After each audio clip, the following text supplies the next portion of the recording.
here with Gale Blomenkamp. Gale, I know you're part of Missouri Task Force 1. What is it that you guys do with that? So Missouri Task Force 1 is one of 28 FEMA urban search and rescue task forces in the country. There's only 28 from coast to coast and then north to south, and we are one of those 28 teams. And we are deployed to disasters, whether they're man-made, weather events, hurricanes, tornadoes, whatever that disaster may be. We're activated by FEMA to go and do search and rescues. We have the capabilities to do large, heavy breaching and breaking from large buildings that collapse, like we did in 9/11 in New York City. Tornado search and rescue, where we're doing wide area searches, and we're checking for damages. We're looking for people. We're looking for any signs that there may be somebody trapped in a collapsed structure from a tornado. And then we also have the capabilities to do boat rescue or water rescue stuff from flooding events, whether it's flooding in the southern part of our state or the hurricanes that come in the Gulf Coast area. Okay.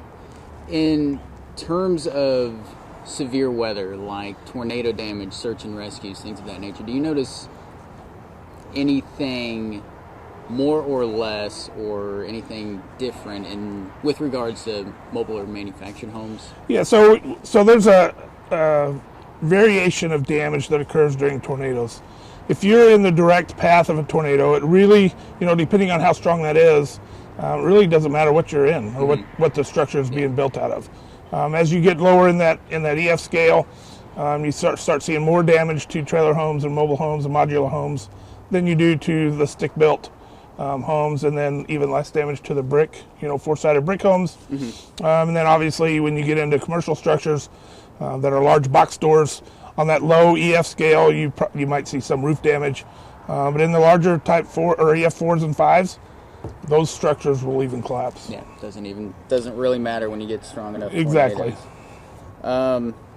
What, in terms of severe weather, what do you remember the most when you guys get deployed? So when we send the task force out, we understand what we're going into and what the guys are going to be seeing and what they're going to be doing.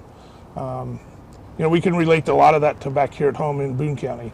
When we have severe weather rolling through Boone County, we know if we're going to be expecting downdrafts. We know if we're going to be in a tornado watch or warning situation. Mm-hmm. We have structures here in Boone County that are damaged due to wind. It's been a long time since we've had a tornado here in Boone County. Mm-hmm. Not that we want one, but it's been a long time. But throughout the county, we can see damage to those mobile homes and modular homes that we don't see on stick-built houses. Okay. I would just say, as a word of caution, or not caution, but some preventative things. If people do live in modular homes, trailer houses, those types of things, they should have a plan for what they're going to do when that severe weather approaches. Okay. So when that tornado warning or when the tornado watch has occurred, they should already know where they're going when the warning happens. So they need to leave those structures. They are not safe to be in during tornadoes or severe downdrafts. High straight line winds are not even good for them. Mm-hmm. They're anchored well, but they're not built as well. So people should have a plan about where they're going to go, find a more sturdy structure. God forbid they need to go lie in a low-lying ditch or area should a tornado be coming.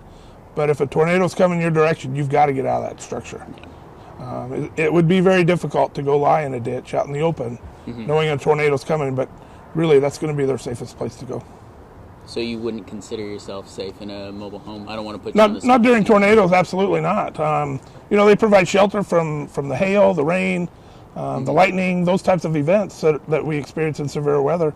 But when it comes to tornadoes, they are not safe to be in, and people need to have a plan to get somewhere where it's either more sturdy building or get underground, like in a basement. Okay. Worst case scenario, they need to exit that structure and go lie in a low-lying area, whether it's a ditch or something that's lower than the ground level, so they can be more safe. All right. Gale, I appreciate it. You bet. Thanks for stopping by. Absolutely.